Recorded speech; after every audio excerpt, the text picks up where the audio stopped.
Hello everyone and welcome to my channel. Working with local communities can be incredibly rewarding and so much fun for any museum or heritage site or cultural institution out there. However, when you are working with local communities, you are also often working with people who volunteer their time or their skills, their effort in a project that you might be leading or coordinating or setting up. So you want to make sure that everyone benefits from it and everyone feels involved and that they're gaining something at the end of this. So I thought let's just have a look at a few tips on how to work with local communities and how to make sure that everyone feels involved and that there actually will be a useful project at the end of this. As always, if you like the content of these videos, please like them, subscribe to the channel and add your comments as well. Now, a few tips for how to work with local communities. First of all, try to get a feel for and an understanding of the important elements of the community. There are always hidden agendas between local groups, for example, so build trust and confidence. Take the time that is needed to put into this. Figure out what are they about, what are their agendas, what do they like to gain, where are they going, and also try to get a feel for where their interests lie in terms of what they can put into a project. Is it time they volunteer? Is it a specific skill set they volunteer? Where do they fit into this? Clarify also what your project or initiative can achieve and be as clear as possible. In other words, what is the purpose of this? Why are we doing this? Is it just because we want to work together, or do we actually have something interesting that we are working on? What will this project do specifically? How can it benefit everyone involved?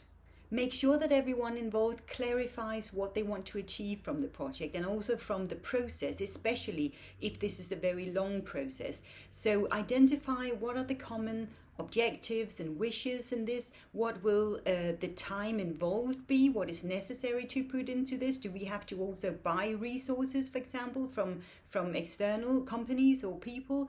This will help you avoid disappointment later on in the process. Be as clear as you possibly can on what this involves. Now, encourage local community involvement in the planning and development process as well. So make sure that you use people's skills. Sometimes people have some very specific skills, so make sure that you can use this, their knowledge, their engagement on very specific parts of the projects.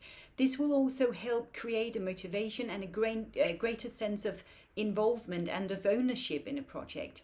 Keep the information and communication level as high as you possibly can. So during those periods, perhaps where very little is happening on a project, make sure you keep in touch with people, perhaps via newsletters or meetings, events, get-togethers and so on, whatever is possible.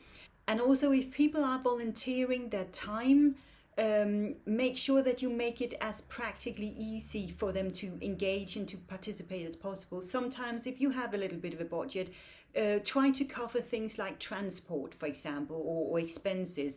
It can also be providing the necessary equipment or tools or whatever is needed for the project. Now, how can you actually make this work engaging and motivating for everyone? First of all, try and focus on projects or initiatives where people can tell their stories. People love to tell their own stories and to share them and to share their lives with other people.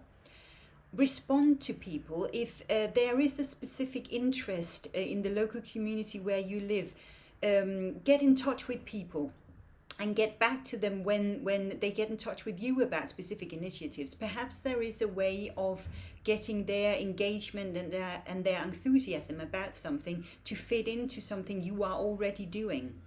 Stay grounded. Now, resist the temptation of trying to make a project all academic or too abstract or too much about research. Make sure that when you're working with local communities that you actually stay useful, and in many ways that also involves staying practical, creating something that is actually useful for the local community and for everyone involved.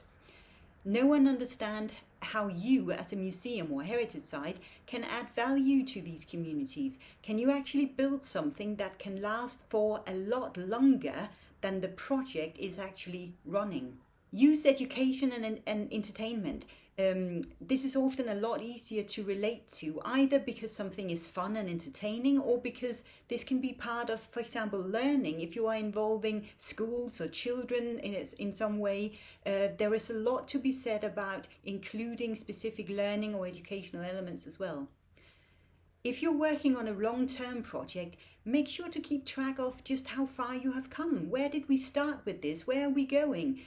How do we want to continue? It might not be that we are going exactly in the same direction we did when we started this, and there can be good reasons for this. Perhaps we have found a greater way of developing our close relationship, and that can be worth expanding as well. So there are lots of possibilities always as a project develops, so make sure you keep track of that.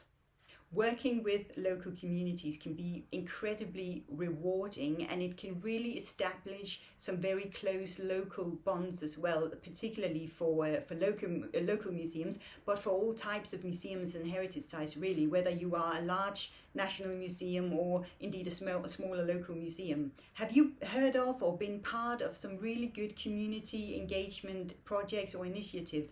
Please share your thoughts. It would be really lovely to hear how you went about all this and how you engaged with local communities.